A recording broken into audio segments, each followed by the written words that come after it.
someone would rhythmically start it, and it would travel bit by bit along all the cubicles until it was done.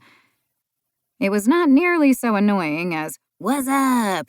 and "Who let the dogs out?" the two previous cubicle noise games. She silenced the email alarm. It was probably from Emilio Wu, her boss. "Please," she thought. "Any other day, I'm happy to do whatever. But not today." It wasn't from Emilio. She stared at the sender's name and then took a deep breath. What did Tamara Sterling, the woman who stared impassively at her from the covers of SFI annual reports, want with her? Maybe it was a mistake. It wasn't. The message was brief and to the point. "Come to my office at precisely 4:30.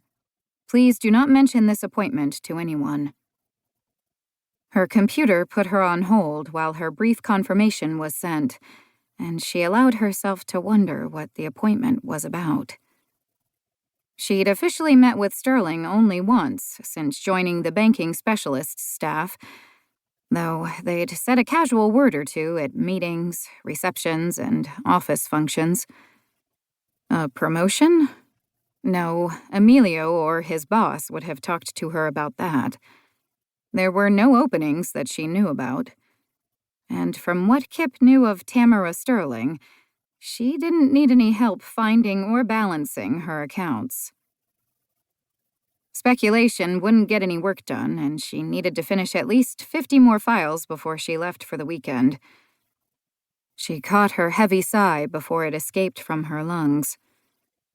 She tried to tell herself she hadn't turned into a desk jockey. Field investigations were a lot more interesting, but nobody got to do just the fun stuff.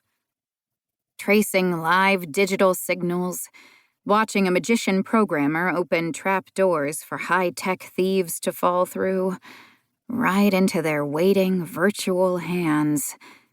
That was so very fun, and all too rare. Paperwork was killing her, though. After this, she had 2 trials coming up where she was the lead investigator, and end of the month was the report deadline for the last 3 cases she'd worked on. She was up to her ears in schedules and exhibits, with paralegals and lawyers breathing down her neck. She set her computer alarm to remind her of the appointment and turned back to the manila folders. Time for number 4867. There was no sign of Tamara Sterling's assistant when Kip entered the outer sanctum of the CEO's office. She waited a moment or two, then glanced at her watch. She would be late if the legendary Mercedes Houston didn't return.